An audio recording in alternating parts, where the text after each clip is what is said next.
Eto na mga kabayan natin, ex-PNP Chief General Torre, parang naging basang sisi yung mga kabayan dahil nga sa nangyari sa kanya dito sa kanyang pagkatanggal sa kanyang pwesto mga kabayan bilang PNP Chief. At ngayon, kinumusta na nga siya ng taong bayan. No? Ayon doon sa kanyang pahayag, mga kabayan, sa kanyang statement, na okay lang daw siya.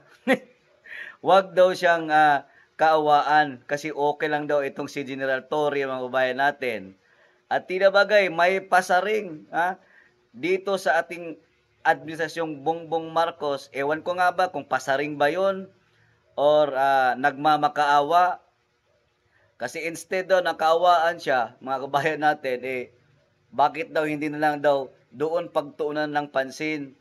Nakaawaan natin, dapat kaawaan itong mga kababayan nating alam niyo na pong nai-involve diyan sa mga baha, no? Dahil sa malaking korupsyon dito sa flood control projects, doon na lang daw ibaling yung kaawaan.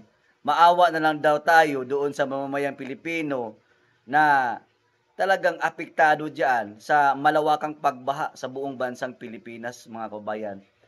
Dito ko napaisip, baka ito lamang ay nagpapahiwatig itong si General Torre. Kasi nga, saan ka ba nakakita mga kabayan ha? Take note, kung gaano kabulusok ang karera niya sa pagiging pulis, no? At narating niya yung tuktok na yon na maging PNP chief. At dati pa nga 'di ba? Bukang bubig at suportado ito ni Bongbong Marcos. Ngayon para bang kung gaano sa kabilis bumulusok yung karera niya, siya naman ngayon ang mabilisang pagbagsak. Imagine niyo 85 days lang in service bilang PNP chief.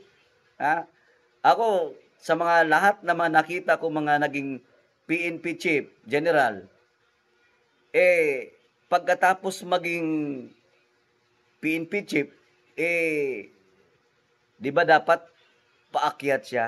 Kung baga, mas lalo pang tataas ang kanyang posisyon o kung anumang mga posisyon na dapat niyang pamunuan. Pero tila ba'y si General Torre lang yata ang nakita kong naging PNP chief and then na-demote. Na-demote, no? Na-demote ang agta mga kabayan natin. Ito ata ay tinatawag na karma. Alam naman natin yung mga Marcos manggagamit yan. No? Ginamit lang yata itong si Torre para siya yung mamuno, para tugisin si pastor, wasakin ang loob ng Kingdom of Jesus Christ, no? Pagkidnap kay Tatay Digong na wala namang karampatang walang papel at dinala doon sa Hague. Di ba? Eto, panoorin natin yung video mga kabayan tila ba'y no? Hindi naman dapat kaawa-awa to kasi paano ka maaawa sa taong yung kanyang mga ginagawa ay talagang pambabastos at walang respeto sa mga personalidad gaya na lang ni Tatay Digong, presidente yan, no? Dahil sa ambisyon niya maging PNP chief, ayun, nakuha niya yung gusto niya sa pamamaraan ng pagdiin, no? Kay Tatay Digong, kalapastangan, hindi makatao, walang hiya. Eto na ngayon yung karma mo, gaba, merisi ka, Torre. Pero ako din ay nagtataka, no? Baka kasi may nakita akong balita mga bayan na pwedeng maluklok sa pwesto. May nag-post doon yung media na pwedeng maluklok sa pwesto itong si General Torre or ex-PNP chief na maging DPWH secretary. Naku po. Mukhang pag nangyari yan mga kabayan natin, ewan ko na lang. Dito na natin makumpirma na talagang palabas lamang ang lahat. Pero bago mangyari yan, maging DPWH secretary siya, posibleng magretiro yan mga kababayan bago siya tumanggap ng iba pang mga posisyon.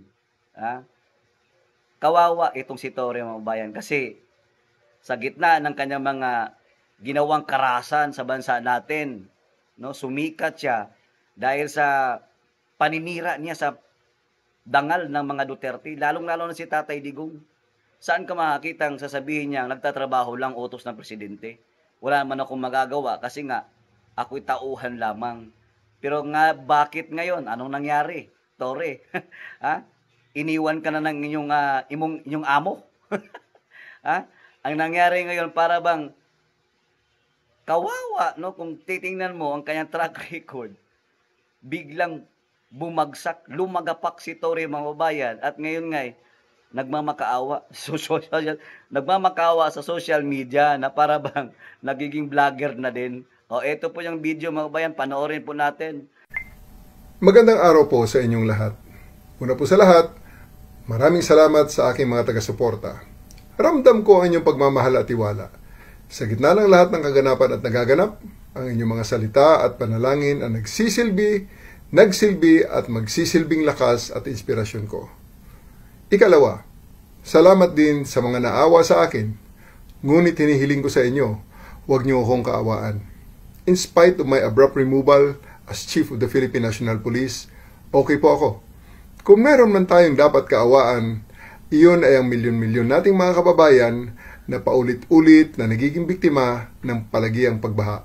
Sila ang tunay na nangangailangan ng tulong at kalinga sa panahon ngayon, sapagkat hindi naman sila ang dapat laging nagdudusa at naghihirap tuwing tagulan. Ikatlo, inuulit ko na wala akong sama ng loob sa ating Pangulo. Nauunawaan ko na kailangan niyang gumawa ng mga mabibigat na desisyon at ang pagkaalis ko bilang Chief of the Philippine National Police ay isa lamang sa mga ito. Pulis pa rin naman ako and I serve and I still continue to serve at the pleasure of the President and of our country. Mabuhay po tayong lahat. Mabuhay ang bagong Pilipinas.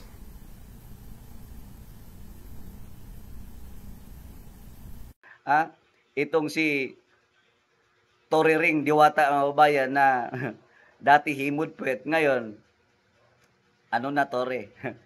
Saan ka na pupulutin ngayon? Imaginin mo, nandun na siya ngayon sa mababang departamento. Di ba nakakahiya yun? Nandun ka sa taas PNP chief, bigla kang lumagapak. Anong tawag natin doon? Talagang ganun ang buhay, Mr. Tore, Kung gaano ka ka-epal, hahamunin mo ng boxing, kunwari ka pang naging champion umano, di mag-boxing ka na lang.